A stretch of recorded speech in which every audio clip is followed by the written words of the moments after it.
आज मेरठ में राष्ट्रीय लोकदल और बसपा के बहुत सारे कद्दावर नेता बीजेपी में शामिल हुए हैं।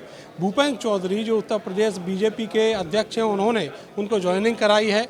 और यहाँ पर जो सांसद हैं बीजेपी के, राजेंद्र अग्रवाल जी पुराने नेता हैं भारतीय जनता पार्टी के, वो भी मौजूद हैं। सर, ये जो ज्वाइनिंग हुई है, इसको चुनावी सीजन में क्या मान के चल रहे हैं?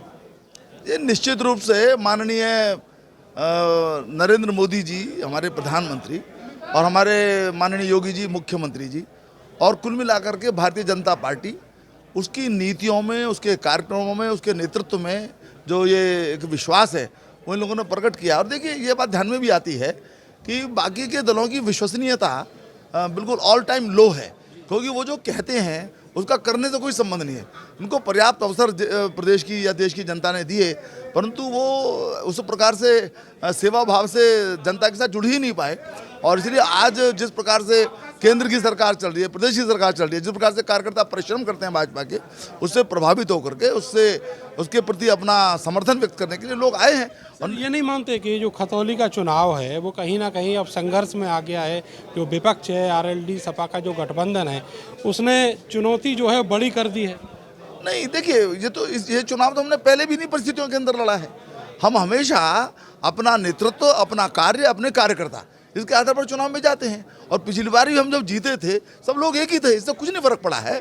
बल्कि देखा जाए तो जिस प्रकार की मैं स्वयं भी खतौली होकर के आया हूँ, निश्चित रूप से हम लोग बहुत अच्छे बड़े मार्जिन से जीतने वाले हैं। और वो जो निराशा है विपक्ष की, वो दिखाई देती, हताशा दिखाई देती है उनकी भाषा में, उनके व्यवहार में।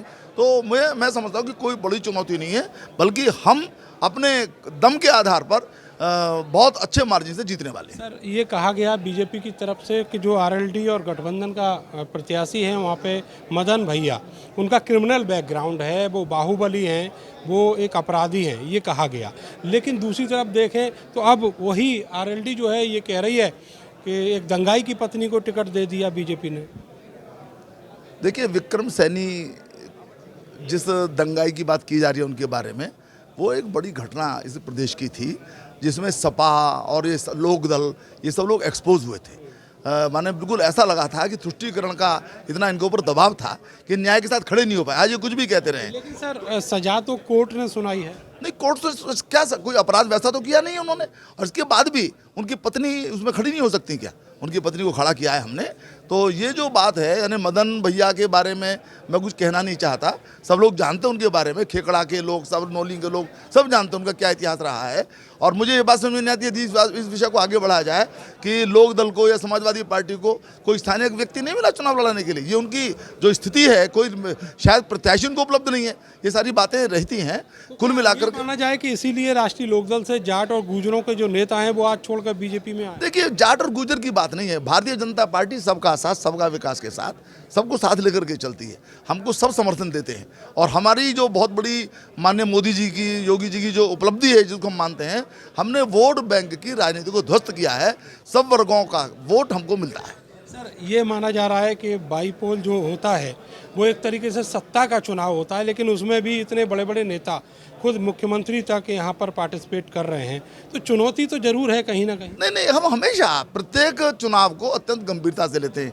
ये हमारी पार्टी का स्वभाव है और हम 12 महीने काम करते हैं। इसलिए ऐसा नहीं है कि कोई विशेष रूप से इस चुनाव में इस प्रकार की सक्रियता दिखाई देती हो। ये हमारा स्वभाव है।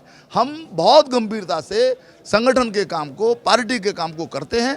और इसलिए हमारे जो नेता हैं वो उसमें बाकायदा नेता तो हैं ही वो, लेकिन कार्यकर्ता की तरह उसके अंदर लगते हैं, जो हमको सब जगह दिखाई दे। मेरा आखिरी सवाल आपसे रामपुर के विषय में। रात को, करीब आधी रात को आजम खान ने प्रेस कॉन्फ्रेंस की है, वहाँ की पुलिस के ऊपर, वहाँ के मंडल आयुक्त के ऊपर और पूरे सिस्टम के, निर्वाचन आयोग के ऊपर सवाल खड़े किए हैं और कहा है कि सत्ता दुरुपयोग कर रही है बीजेपी। देखिए, ये उनकी, ऐसा लगता है उनको अपनी हार दिखाई देने लगी है। अभी आप देखिए, ईवीएम की बात आएगी जरूर, चुनाव आयोग की बात करेंगे, यानी इस प्रकार के आरोप लगाना ये उनकी हताशा को बताता है।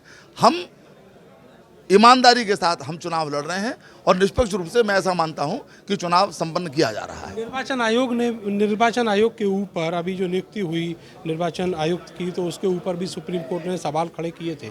आप इसको कितना गंभीर मानते हैं? नहीं, देखिए वो विषय जरा सुप्रीम कोर्ट के अंदर विचाराधीन, उस पर मैं टिप्पणी करना नहीं चाहता, लेकिन जिस प्रकार से भी नियुक्तियां हो रही हैं वो जो व्यवस्था है उसके अनुसार हो रही हैं, उसमें किसी प्रकार का पक्षपात नहीं हो रहा है और सरकार ने जवाब दिया है। इसके बाद यदि कोई व्यवस्था नई बन करके आएगी उसका पालन किया जाएगा। माना जाए जीत है कहीं तीनों सीट में?